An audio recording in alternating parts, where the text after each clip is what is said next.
views for my next speaker, and I'm very excited to present to you Ms. Susan Finston, who is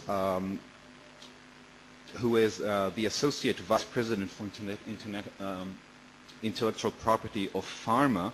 Ms. Finston is also a member of the Board of Governors of the Washington Foreign Law Society and of the National Advisory Board on the International Society of Environmental Biotechnology. Prior to joining pharma, she has served on the U.S. Foreign Office for stints that took her to Manila, London, and even Tel Aviv. Ms. Finston's Hebrew is slightly better than mine, so I suppose the panel could have actually concluded in Hebrew in other contexts. She is a prolific author with a publication list that would have granted her tenure in many a university, and without much ado, please.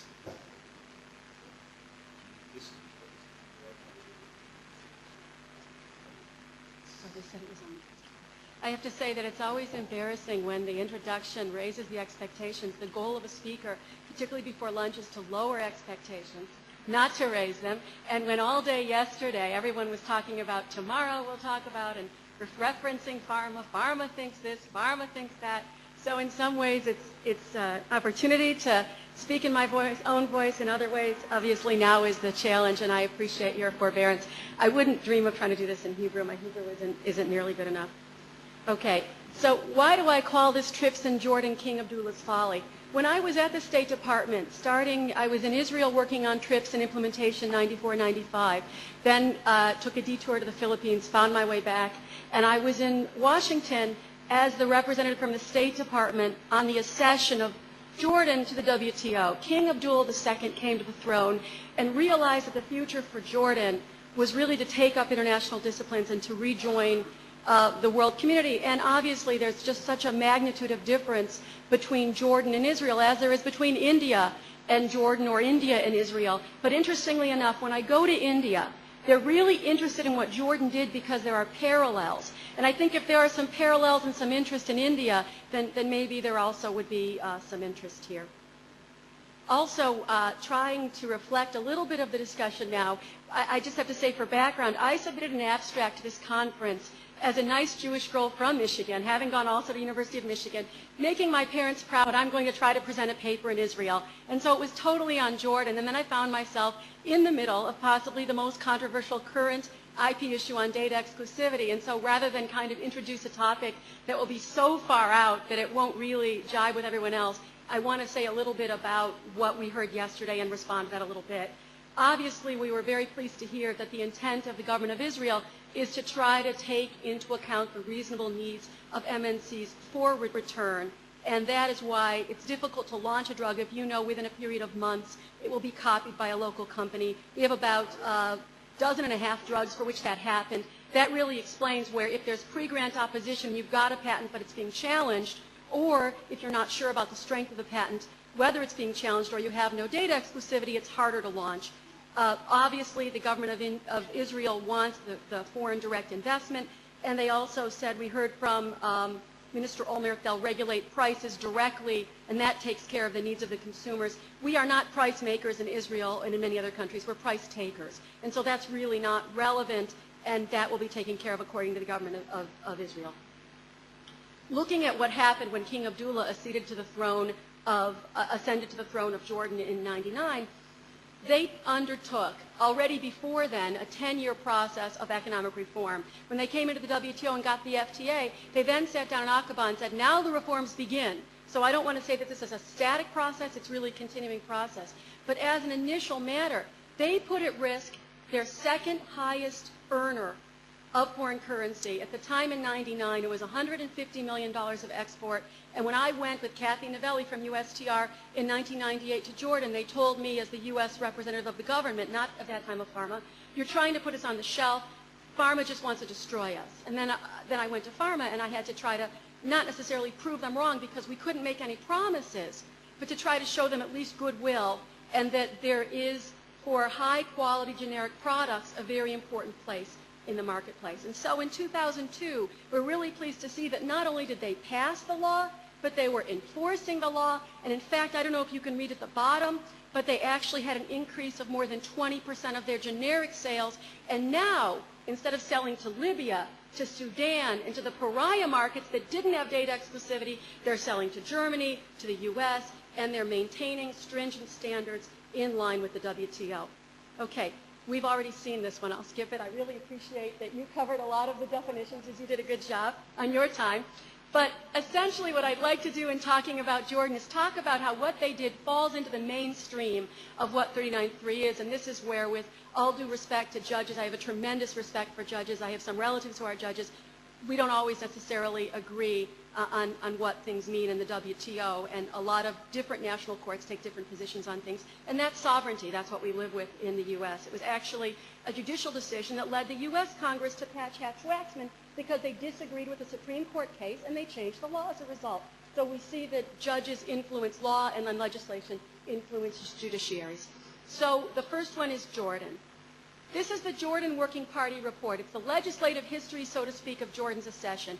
And it's a little bit Talmudic. Somebody asks, what will happen in the case of X? And then Jordan has to answer, in the case of X, in the case of unfair commercial use, Jordan will protect against unfair commercial use, and then dropping down by providing that no person other than the person that submitted the data may, without the permission of the data, rely on such data in support of an application for product approval for a period of 5 years. So they're taking the position that they won't accept the application, and we saw from 2002 that it was upheld by the Minister of Health.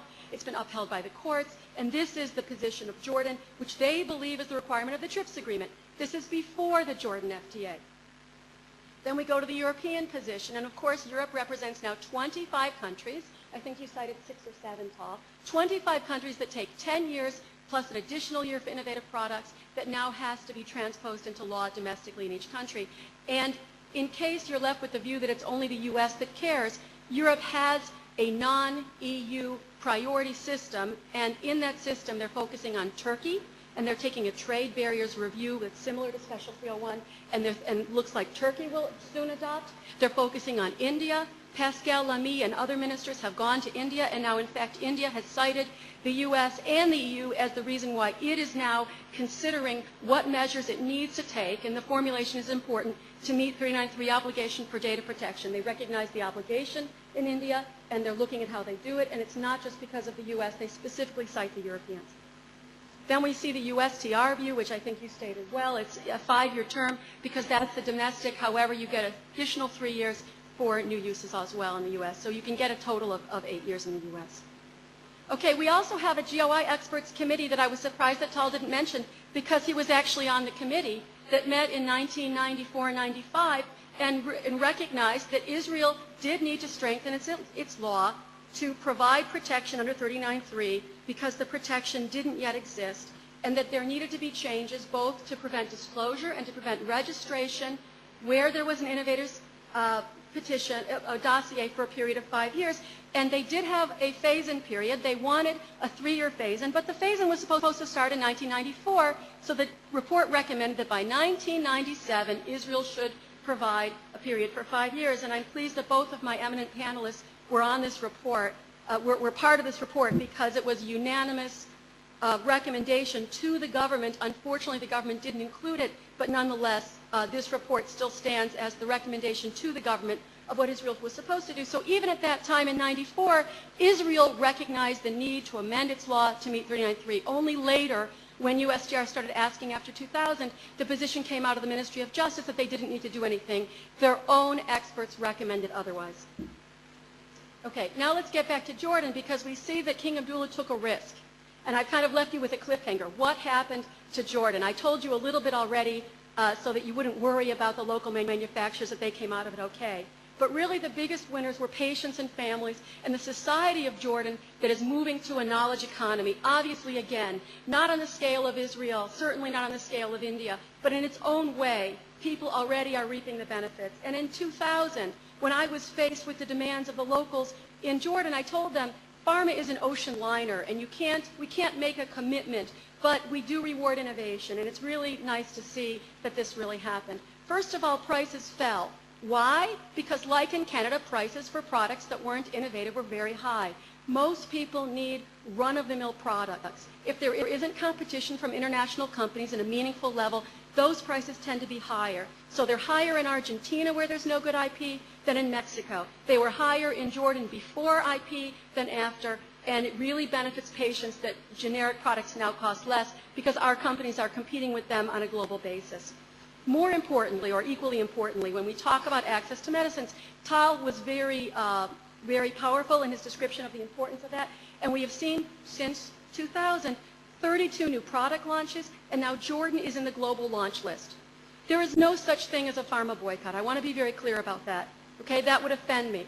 Personally, regardless of my religious affiliation, that would offend me.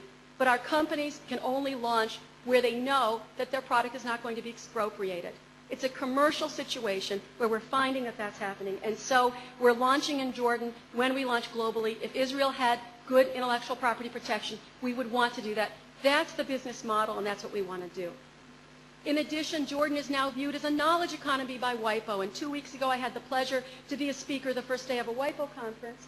And 16 countries came to hear.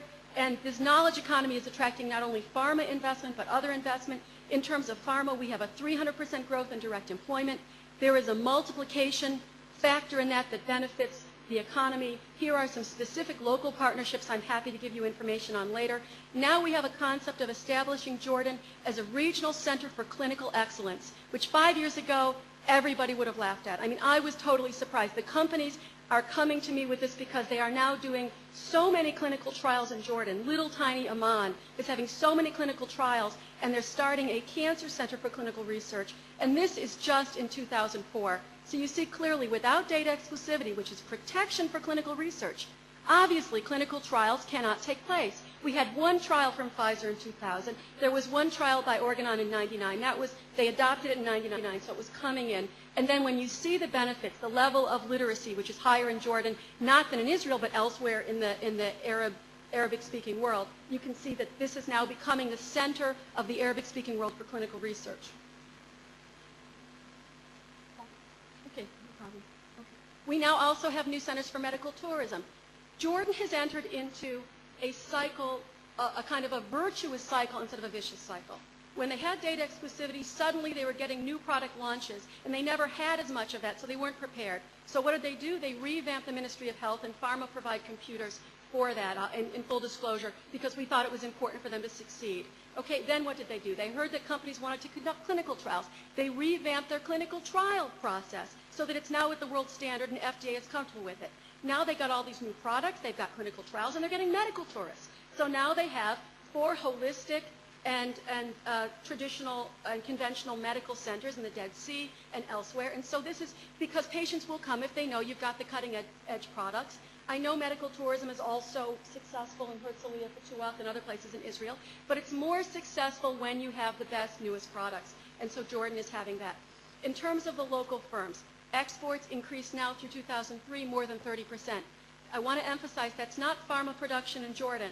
These are local Jordanian companies that are finding new markets in the U.S. and Europe, and like the Israeli companies, because they're a small country, that export growth is critical to them, and according to IMS data, which is international data, they're targeting the U.S. and Europe like never before. And these are the same firms that thought that they were going to wither on the vine. So it's interesting.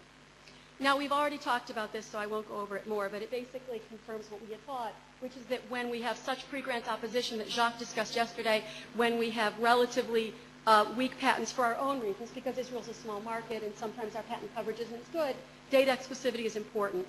We also have flat R&D investment. The clinical trial research is falling by about 30%. And when you don't have new products, that means the stage 4 research is also falling in the future.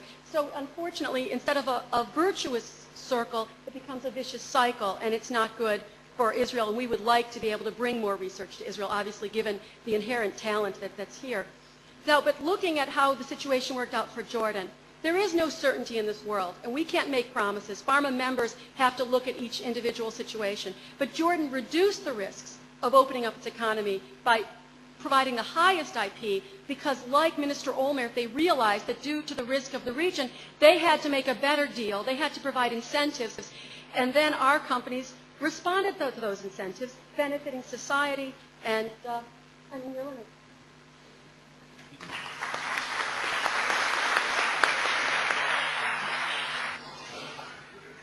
Thank you, Susan, for this very lucid and clear exposition and for beating the time limit.